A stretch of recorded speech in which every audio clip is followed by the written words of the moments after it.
Bonjour à tous et bienvenue dans ce nouveau numéro de Et toi, tu lis quoi? Et aujourd'hui, nous allons consacrer ce numéro à une personne qui a failli avoir un destin exceptionnel, incarner Harry Potter au cinéma, mais malheureusement, celui-là ne sera que le numéro 2, c'est le titre du dernier roman de David Fuenquinos. Tout d'abord, en tant que bonne trentenaire que je suis, j'ai été naturellement bercée par l'univers d'Harry Potter, rêvant moi aussi étant petite d'être un jour admise à Poudlard. Et donc c'est tout naturellement que je me suis tournée vers le roman de David Fuenquinos, un auteur que je ne présenterai pas car c'est un nom maintenant reconnu dans la littérature française. Le début du livre raconte tout d'abord comment Joanne, alias J.K. Rowling, est devenue une telle célébrité grâce à son roman Harry Potter à l'école des sorciers. Mais c'est surtout auprès d'un jeune homme du nom de Martin que nous allons cheminer dans cette odyssée. À 10 ans, Martin était le portrait craché de Harry.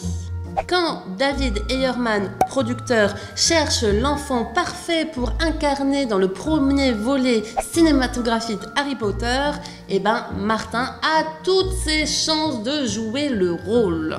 Jusqu'à l'arrivée de... Et oui, Daniel Radcliffe, relayant ainsi Martin dans celui qui a failli incarner Harry Potter. Et donc, d'incarner le rôle de numéro 2. Et malheureusement, Martin va être toute sa vie durant marqué par cet échec.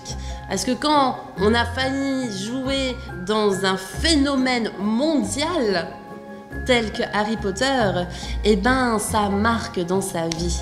Tous ses amis ne parleront que d'Harry Potter, à l'école, dans la rue, ce qui fait que Martin va se sentir vraiment mis à l'écart.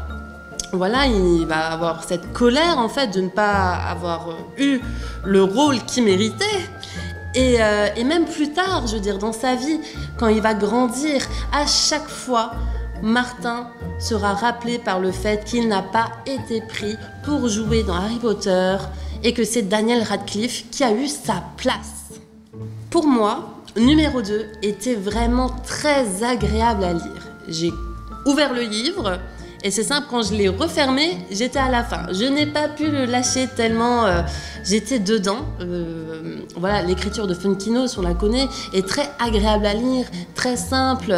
On enchaîne les pages, on n'a pas envie de refermer le livre parce qu'on est happé dans l'histoire.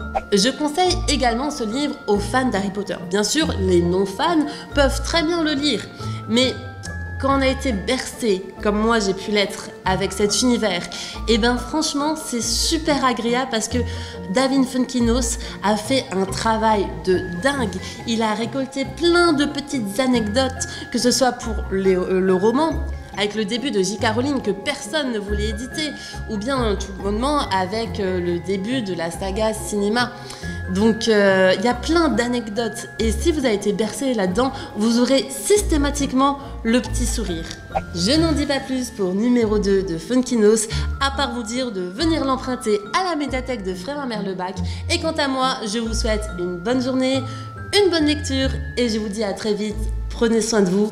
Salut!